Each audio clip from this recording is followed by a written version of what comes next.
In the last several seminars, we were discussing the subject of binding or taking the dominion over evil spirits. And as we have already said, the binding or taking dominion over them is not casting them out. It is just controlling those spirits so that they can no longer manifest themselves. We note in the scriptures, Jesus did this. We see that he not only cast them out, rebuked them was one of the words that is used in the form of casting out, because rebuke means to draw back or take control over, so that that spirit is no longer there and will no longer manifest itself. But binding or taking dominion, of course, is just taking control for that temporary time. We note in Mark chapter 1 and verse 34 that Jesus did two things here at this point. It said he cast out many devils and suffered not the devils to speak, because they knew him. Now, when it says he suffered them not to speak, it means he took dominion, or he bound them so that they no longer had power to say anything. You will note during these different places where Jesus ministered on the casting out of spirits, they would come into the synagogues, and people who had spirits housed in them, they would cry out and they say, "I know who you are, the Holy One of God. I know you're Jesus of Nazareth." And of course, evil spirits knew Jesus before the people did, really. They knew he was the Holy One of God. And many times he would say unto them, "Hold your peace," or in other words, "Shut up. I don't give you any liberty to say anything." That is taking control over. Now, when it comes to casting them out, then of course he would go into the process of casting them out and commanding them to be removed out of those bodies. So the other times he would be in meetings and he wouldn't cast them out, he would just suffer them not to speak. He just would not allow them to have any control at all or to say anything. I'm going to give you an illustration in my own experience where I made a very serious mistake. You know, I'm supposed to try and let people think that I'm perfect, but I have a problem with that. They find out all too soon that I'm not. And then of course, you know, they're disillusioned. Well, we better just let people know right off the bat that I'm not. This is when we were ministering in the West Indies, and our conference, I would say there was around 1,000 to 1,200 people attending the conference, and we had workshops during the conference on deliverance, and we saw God moving in mighty signs and wonders. We witnessed many people crying out with evil spirits, and the spirits came out because we ministered and cast them out, and we had a very powerful ministry team. It wasn't just me that was doing it. There were others who were equipped in the field of casting them out. And we saw great and mighty deliverances, and of course everyone who had deliverance knew that they were freed. But by the same token, their lives were changed, and it was a beautiful, beautiful workshop, and we noticed so many wonderful miracles. And so those workshops were set aside for deliverance ministries. That's what they were for, and they were teaching on deliverance and the casting them out. And we noticed also that the official exorcist who was there at the time said that he believed that indeed more people should have understanding in those things, that they felt that there was a great need and an understanding but for those people who were in leadership to so do, so that there would never be brought any reproach on the name of Jesus Christ, but that people would receive genuine understanding in it. And however, when we came to the main rally day, there would have been about 10,000 people at the rally day. I was not given the opportunity to do any speaking, excepting that they did ask me if I would give a prayer for healing for the people that were there at that time. And there was two others also that were asked to pray a prayer of faith for the healing of the people. And so this was to be just a very brief occasion. Now, I never know what God is going to do. You know, it's one of those things that you just move by faith, and my own intentions was to just get up and pray the prayer of faith, in which case I did. I followed the other two that prayed, and I said, "Lord, I just believe right now that you're going to reach out your hand and touch all those here who are ill, and that you are going to move by mighty signs and wonders, and you're going to heal those people who are suffering." Well, no sooner had this begun to happen when there were actually sections, different sections of the auditorium, or the field there where everybody was sitting, that they started to be slain by the power of God. They were just being, all over. And I thought, oh my God, what's happening, because I don't plan things like this. And now, as I've said before in our sessions, whenever the power of God is being made manifest, let me tell you that the enemy is right there to try to make havoc. So what happened is that all over the field there where the people were sitting, we heard people starting to cry out and to scream out, and great confusion started to come. And I thought, oh, this should not be. This should not be. Now, what had happened is this. I had failed to get up and take dominion or authority or power or control over any demonstrations of any evil spirits. This now was not the time for the ministry of casting out of spirits. It just was not the time for it. There are times and places for ministry, for deliverance, and that wasn't one of them. We were not prepared for it. You see, we were prepared for it in the workshops, and I never gave it any thought. I really never gave it any thought. But I should have gotten up and taken power and dominion and authority over these spirits so they could not manifest themselves, because now they had some freedom there now to begin to manifest themselves. So, of course, when these screams and things began to happen, we had to change. I closed my prayer very quickly. I know that God could have done some more wonderful things in that meeting, and I would have loved to have seen it happen. But we closed that part of it quickly, and I got Babsy Bleasdale, who was the woman with me, and she was to do some speaking following me. I got her to say, following that these screams that were taking place and these people that were starting to fall and so on, that was not of God. Now, the people who were slain by the power of God was, but the people who were screaming and writhing, that was not of God. You see, there were many people there who did not understand the gifts of the Spirit nor deliverance. They were completely new. They hadn't even attended the workshops. And so I really thank God for a ministry team that will move together. And so she got up after me and she said, look, we want to explain to you then that what some of these people that were touched by the power of God was real, but some of the other was not. In the meantime, while she is even talking, we had sung a couple of songs just prior to that because we wanted to change quickly the order of service because of the problem that had arisen. And but while the song is in progress, I'm sitting at the front there where all of the those in leadership and those who were supposed to be ministering at that rally day. And I noticed over to my left-hand side, I would say about 10 rows away from me, a woman starting to scream, and she just started to shake and scream louder, and she was distracting everybody around her. Now, there was someone that I knew there who was sitting beside her, and I went over to this man and I said, look, would you please quieten this woman down? I was sitting right behind the Archbishop, you see, on the front, on the platform there, and he was looking over at this person and, you know, commenting about the noise that she was making, and I said, well, that sure is not of God. And he said, right on.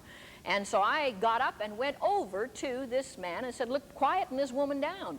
In other words, take dominion over it. Quieten it down. And he said, oh, she's all right, she's all right. You know, she's not hurting anything. She's just, you know, letting herself express herself. And I says, no, no, no, no, no. None of that in here. She doesn't need to express herself like this because that is not of God. So anyway, the man didn't do anything. So I just turned to the woman. I said, honey, stop it. Now, she was not possessed. She was just screaming out. You know the difference. Some people get hysterical. And I said, honey, cut it out. You don't have to scream like that. Why are you screaming? I don't know. I just, you know, everything was just so wonderful. I had to scream. And I said, well, you don't have to scream for that. So we've got to know that is now taking dominion, okay? Taking control over so that we do not bring reproach on the name of Jesus Christ. And I was thankful indeed that the Archbishop had made mention when I came back and sat down. He said, thank you so much, because he said the press last year had come to the conference, and they had picked out one woman who was hysterical and fanatical, screaming and ramping and raving, and put the stamp of disapproval on that one person, saying that the whole conference was like this. And so you see what happens. I believe that the believer needs to move in dignity, they need to move in grace, and if we conduct ourselves as Jesus Christ did, taking dominion, power, and authority and control over these things, then they will genuinely know that, that we are of God. And I think that this is where Jesus came into a situation where they said of him, look how he speaks with authority. He didn't carry on like an idiot. He didn't, act silly and stupid. He moved with dignity and grace. And he accomplished the things that he had been set out by God to so do. Now I'm going to, as I say, just let you know that I have made mistakes. I remember making one back in 1949 sometime.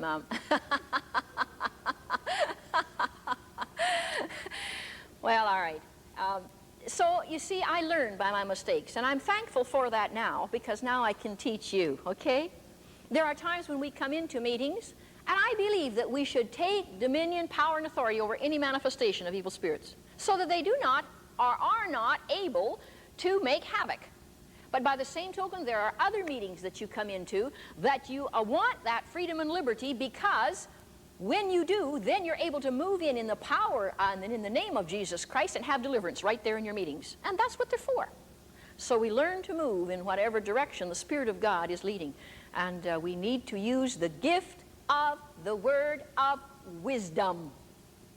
Ah, there you got it. In casting out of devils or in taking the dominion over evil spirits, the word of wisdom must be used. And we've said before that the word of wisdom is like the peanut butter between the two slices of bread. The word of knowledge and the discerning of spirits. It must be used with both of those gifts. And with the price of peanut butter today, let me tell you, the word of wisdom is very important. God love you. We are going to carry on then with another subject, or carry on, let's say, with the subject of the discerning of spirits, but getting away now from this topic of taking the dominion or taking the authority over it. Some spirits have to be caught, let's say, manifesting themselves before they can be cast out. Generally speaking, and I'm going to discuss this when we go into the subject of slain in the spirit, because there's more to know regarding it. But I find one of the best times to minister to people who are really controlled by spirits, or who have violent type of spirits or foul type of spirits, generally when they are touched by the power of God first, or in the presence where the power of God is really being made manifest, that is the best time to cast them out. Because I have seen it so that when you minister to people and the power of God touches them and they're slain by the power of God, then what happens is that evil spirit cannot stand that presence of God, and it starts to manifest itself, and they may end up writhing on the floor, and that's the best time to move in to cast them out, because now they are manifesting themselves. I had a situation once where a man had called me, and he said, Mary, would you please come over to minister to my wife? His wife had had a very serious problem through the night, in that she had become rather violent in some degrees and was unable to control herself. And what had happened was this, that some time ago they'd had a major problem in their marriage. He had gotten involved with another woman, and she, of course, was unable to forgive him. And the situation arose that the home life became very bad. This really upset her, something terrible. She really turned almost into another person. She really did. It was as if she had given herself over to some spirit, an unforgiving spirit, and she became violent and practically a nervous wreck. And so every once in a while, these spirits would begin to manifest themselves, and of course, she was almost unbearable to even live with at that point, too. Whether it was a reaction on her part to, quote, try to get even, I don't know, but nonetheless, there was spirit that had begun to manifest itself. So he told me, he said that, she does get this way, and I had come and talked to the family on a couple of occasions, and I realized that there definitely was something there. But I knew that we had to catch it in action in order to deliver this particular situation. So I said, look, any time of the day or night, any time of the day, I don't care when it is, give me a call on the phone and I will come and minister, because we want to catch it in action. So it was about 5 or 6 o'clock one morning. He called me and he said, look, he said, my wife has been carrying on through the night and I just feel that I can't tolerate anymore. Would you come? And I said, well, I wish you'd call me earlier, but that's fine. I'll still come. He also had called a friend, and so this man came and picked me up, and we went together to try to minister. And on the way over in the car, I said to this man, I will guarantee you something. About the time we get to the doorstep, that spirit will no longer be manifesting itself. He says, how do you know? I said, well, that's just the revelation I'm getting at this point. I said, sometimes these spirits, will act up right in front of you, and other times they try and lie low again so that they won't, be detected and they won't be cast out.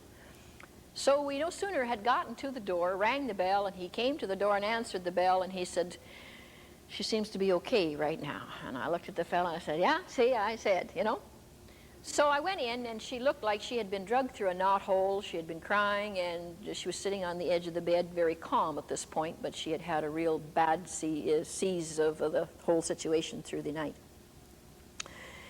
Anyway, I talked with her and said, honey, I think maybe about the time when you come to the realization that you want deliverance, because I said, I still think that you're using this situation as a club over your husband's head because you're unable to forgive him. But I says, when you really want deliverance over this thing, I know you're going to get it.